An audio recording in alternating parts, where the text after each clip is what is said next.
Dungeons are very complicated. In total, there are 14 floors, with each floor being different. And that's why I'm here. We will go over a few different things, which will be listed in the chapters. Let's start with explaining the rooms that you can come across in dungeons. The most common room is a clear room. All you need to do in that room is kill a mini-boss or a few star mobs. Or in some specific rooms, both of them. A white check mark means the room is cleared, a green check mark means the room is cleared, and all the secrets in that room have been found. The cool thing about those rooms is that the mobs in them spawn in the same locations every single time, meaning that once you learn the patterns, you will be way quicker. The second kind of room is a yellow room. In this room, you will find a bit harder version of the usual mini-boss, and all you need to do is kill him. A third room is a puzzle room. In total, there are 11 puzzles in the game, and I will explain how to do them later. The last kind is a trap room. There are 2 traps that you can encounter. To complete them, you don't actually need to get every secret. For one of them, all you have to do is blab this crypt, stonk this wall, and click the chest. And for the second trap room, you have to complete this parkour, go up this wall using a rabbit hat, and then stonk this wall. Now let's explain how to efficiently clear dungeons. The most basic strategy is to clear all of the dungeon and then do secrets, unless you find a puzzle room. This is because clearing a room awards you with a lot of score. However, this strategy also depends on the party. When playing with good players, you are supposed to finish a split and go back while doing secrets. But when you are in a bad party, you need to do everything by yourself, so prioritize clearing. Secrets are the most important thing about doing dungeons. That's why you should learn what paths to take when collecting them. This will help you with every single run. There's also one more thing to explain: the blood rush. In every dungeon run, there's a randomly generated path you need to take to get to the blood room, but the path is locked with multiple wither doors. To open them, you need to clear the room, like a normal one, and after finishing, a wither key will be dropped. The best way to do this is have an archer or a mage rush to the blood room as quick as possible. This is because the blood room takes a very long time to clear, and with a good party, the dungeon will be cleared before the blood room is finished. One thing to mention about the blood room is that it's completed almost 2 times faster if you kill the mobs in it as soon as they spawn. Now let's explain the floors. The higher the floor, the bigger the map. So clearing will be a lot easier when doing the lower floors. This boss has 2 phases. In the first one, Bonzo runs off and all you need to do is kill him. The second phase is the harder one, but this time, after some time, he teleports back to the middle and starts shooting balloons in every direction. This floor is a lot more complicated. In the first phase of the boss fight, Scarf spawns 4 of his goons. The best way is to first kill the priest, then the mage, then the warrior, and then the assassin. After killing all of them, Scarf spawns them once again, but this time he's also fighting. The bosses should be killed in the same order as before, and Scarf for the last. This floor is considered one of the easiest boss fights if you have enough damage. There are 4 guardians in 4 corners of the arena, and you need to kill them all, within 5 seconds of each other. After doing so, you need to kill Professor while he is still human, and then once again when he turns into a guardian. While in the guardian form, the arena will slowly fill up with water, which tells you that you are taking too long. This floor takes the most time to complete for inexperienced players, but in reality it's quite simple. There are mobs that spawn all around you. You have to kill enough of them to spawn a spirit bar. This meter fills up as you kill more mobs, so use it for reference. When killed, the spirit bear drops a spirit bow. You have to pick it up and shoot the big floating ghast. Then repeat it 4 times. This floor is the fastest fight of them all. The Levit spawns 5 clones of himself and then he blends in with them. All you have to do is kill the correct one. This boss fight can be done as fast as 40 seconds. Contrary to the previous floor, this floor has the most downtime of all of them. It takes around 1.5 minutes, while the downtime in that fight is around a minute. It has 3 phases. The first phase takes 2 minutes. However, killing one terracotta reduces the time by 1 second. So, if you kill terracottas right after they spawn, this phase can take less than 40 seconds. That is because terracottas take some time to respawn. That's why, when waiting for them to respawn, the archer in the party is supposed to kill the golems. Ideally, he's done before they respawn. After the terracotta phase, it's time for giants. Sadan will drop 4 giants from the ceiling. You advance to the next phase by killing all of them. The last phase has Sadan himself fight you. All you need to do is kill him.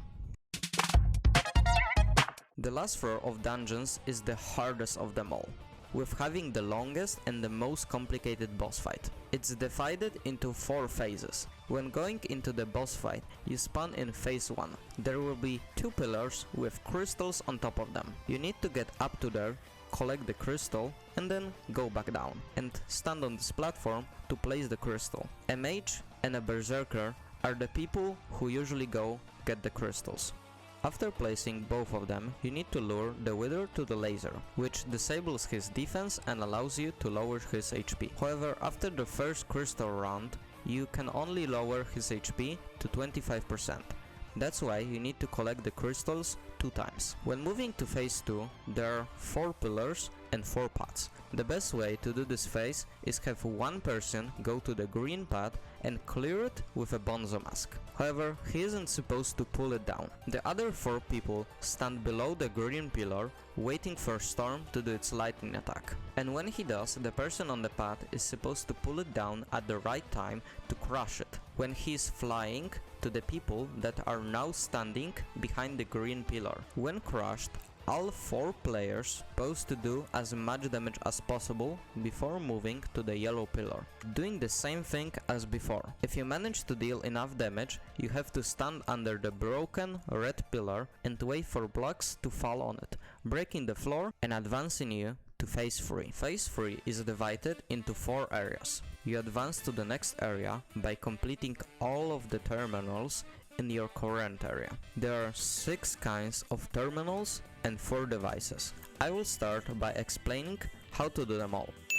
In total, there will be 15 panes. When clicking on them, they will turn green. Your objective is to make them all green.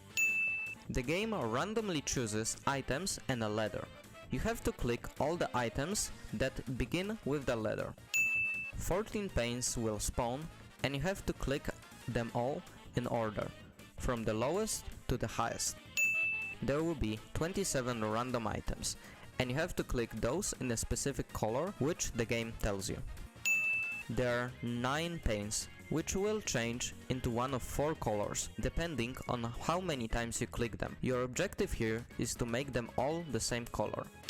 For this one, you have to click the clay block on the right when the glass pane is in the same column as the purple panes. In each area, there's one device. The first area has Simon Says. There's a panel with 16 blocks of obsidian. The game randomly chooses one block to change into a sea lantern, then puts buttons on the obsidian blocks. You need to press the button on the block which previously was a sea lantern. After pressing the correct button, the game replaces another block with a sea lantern. This repeats until you click the correct button 5 times in a row. The device in the second area is called lights. The objective is to light all of the lights. The best way is to click all of them in this order. The third area has a bunch of arrows in item frames. You need to click them until they are oriented in a way that makes a path from one light to another. The device located in the fourth area is the easiest to mess up. You have to stand on a golden slab and shoot at the emerald blocks that sometimes appear on a panel before you. However, make sure not to move, because if you step off the slab, the device resets. Additionally, at the end of every area, there are two levers that have to be flicked in order to complete the area. When the phase 3 of the boss fight is completed, a gate will open in the middle of the last area. All 5 players will have to go through it, then you have to kill Goldor before he reaches the end of the hallway. After killing Goldor, Necron will pull you down to phase 4. This phase is the easiest of all of them. You will be placed on a circular platform. The mage or the healer is supposed to immediately go to the middle platform, while all the other players try to kill Necron as fast as possible on the other platform. When enough damage is dealt, Necron will teleport to the middle. At that point, all 4 players are supposed to teleport to the player who was standing in the middle and finish off Necron there. Now it's time to explain all the puzzles you may run into while doing dungeons. This puzzle has 2 variations. When the chest is at the bottom, you are supposed to kill all the blazes, starting from the blaze with the lowest HP, ending on the blaze with the highest HP. When the chest is at the top, you are supposed to kill the blaze with the highest HP first, and then end with a blaze with the lowest HP. The goal of this puzzle is to shoot the lamps which are opposite of each other, shooting a beam through the creeper. When piercing the creeper with 4 beams, he will explode, revealing the chest which was beneath him. This puzzle is easy to mess up, so be careful. The objective is to move the boxes out of your way to the chest. You can do so by clicking the buttons on the side of the boxes. To do this puzzle the fast way, you need an efficiency 10 pickaxe. You want to start the puzzle, make the iron bars into ghost blocks, get as much speed as you can, and just walk through them. Then repeat that on the other iron bars. When you get to the other side, run from one slab to another, and you will complete the puzzle. In this puzzle, you have to make all the ice into packed ice, which you can do by walking on it. However, be careful. If you step on a packed ice block, all the ice disappears, and you have to start from the beginning. This puzzle might not seem that hard, but players hate it, because it is very long compared to other puzzles and bugs out a lot, especially when you have a lot of ping, and that's why it's best to take it slow. Arguably the best puzzle you can get. When coming into this room, you will be presented with 3 NPCs, which will give you a riddle. All you have to do is click the correct chest. However, there are only 6 riddles, so when you know what you are doing, this room only takes a few seconds to complete. It is a very easy puzzle, since it's always the same. When clicking the silverfish, it will go straight until it hits a wall. The objective is to send the silverfish straight into the gate, blocking you from accessing the chest. This puzzle has no patterns, but still quick to complete. The best strategy is to run into the diagonal teleport to the one you used to enter the room. This should get you into the room with the chest in only a few tries. In this puzzle, you will be faced with a game against a computer, so all you have to do is tie the game. If the game starts in the center, you choose the corner, and if it starts in the corner, you choose the center. This puzzle required a bit of knowledge about the game. Oro will ask you 3 different questions. You answer by clicking the representative buttons. One of the longest puzzles for inexperienced players, and one of the faster ones for good players. Looking down on the floor, you can see the chest, which is blocked by 3 different types of wool. The goal in this one is to lead the water coming from the top to the correct color at the bottom. The corresponding wool will either close or open. And what you want to do is open up the path to the chest. And here are some tips coming straight from top players. Short bows shoot faster with the more attack speed you have. That's why you should always have 100 attack speed. You should have at least 300 speed. It's better to get more speed than a bit more damage. You can save a few seconds by collecting the chest after doing tic-tac-toe, creeper beams and place puzzle. This is because you don't actually need to collect it to get the score. But if you're playing master mode floor 4 or floor 7, in which case you need to get the blessing. Don't ever use icy arrows. They might seem good, but if you use them on an enemy, you won't be able to ice spray it anymore. After completing the terracotta's phase in floor 6, you can teleport up to the platform at which giants stand on and start killing them as they fall down, to be a bit faster with the boss fight. The trivia puzzle has a lot of dialogue after opening the room. You need to wait around 30 seconds, so it's best to open the room, do secrets in the room over, and then come back to the puzzle room after some time to complete it. When doing the water puzzle, you can open 2 or 3 types of wool with just one water stream. When using a Terminator, you should only right click.